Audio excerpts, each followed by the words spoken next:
Cette droite des initiatives, elle est plutôt avec le président Macron aujourd'hui. Où sera-t-elle demain? Personne ne peut le dire. Nous sommes dans le brouillard aujourd'hui. L'avion est en train de traverser la dernière couche de nuages avant d'atterrir. Pour le moment, on n'a pas de visibilité. Personne ne peut dire comment on sortira de la crise.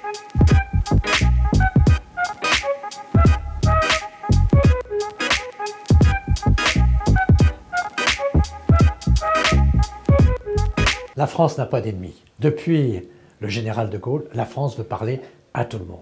Mais aujourd'hui, dans cette tension internationale, notamment à cause de la guerre froide entre les États-Unis et la Chine, la France ne veut pas être prise en tenaille entre ces deux puissances. Donc notre choix stratégique, c'est la souveraineté de l'Europe et c'est le travail que nous avons à bâtir, une indépendance de l'Europe pour notre liberté.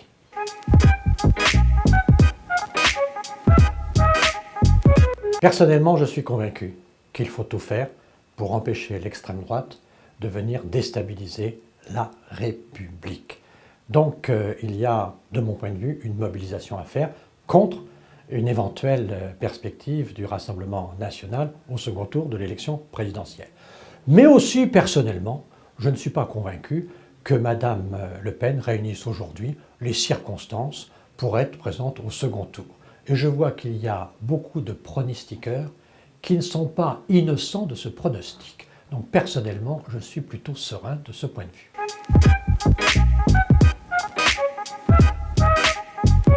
Je comprends Nicolas Sarkozy. Je suis dans une situation, comme beaucoup de Français, qui n'ont pas compris cette attitude de la justice.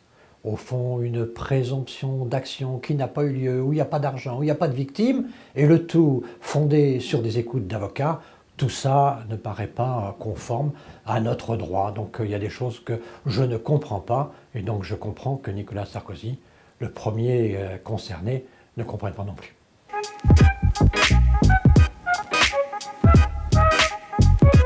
Il y a deux droites en France, deux droites républicaines. Ce qu'on a appelé la droite bonapartiste et la droite orléaniste. C'est René Raymond qui avait fait cette étude. Ces deux droites doivent être assemblées pour gagner. Aujourd'hui, la droite des Républicains, elle est fracturée. Un certain nombre de centristes, d'ex-UDF, ont quitté aujourd'hui la famille. Toute la question maintenant, c'est cette droite, dite droite des initiatives par rapport à la droite populaire. Cette droite des initiatives, elle est plutôt avec le président Macron aujourd'hui. Où sera-t-elle demain? Personne ne peut le dire. Nous sommes dans le brouillard aujourd'hui. L'avion est en train de traverser la dernière couche de nuages avant d'atterrir. Pour le moment, on n'a pas de visibilité. Personne ne peut dire comment on sortira de la crise. Mais nous verrons bien le moment venu si cette droite des initiatives reste avec Emmanuel Macron ou si au contraire, elle aspire à fédérer la droite, c'est-à-dire faire la somme avec la droite populaire. Donc on ne peut pas dire aujourd'hui que les Républicains n'ont pas de chance pour l'avenir. Il est fort possible qu'ils aient des circonstances, mais on voit bien que dans cette période de crise, dans cette période de pandémie, c'est la situation économique et sociale qui sera déterminante dans cette élection.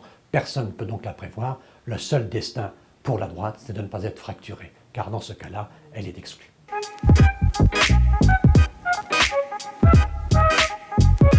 Bien sûr que Jacques Chirac me manque, notamment quand on parle de combat contre l'extrême droite, mais aussi quand on parle de cohésion sociale. Aujourd'hui, je retrouve cette situation que nous avions connue en 1995, où nous avons besoin de cohésion sociale. Sans rassemblement, il ne peut pas y avoir d'apaisement. Et la République doit être apaisée, apaisée par plus de justice, apaisée par plus de cohésion sociale. Donc le message de Jacques Chirac est aujourd'hui très actuel.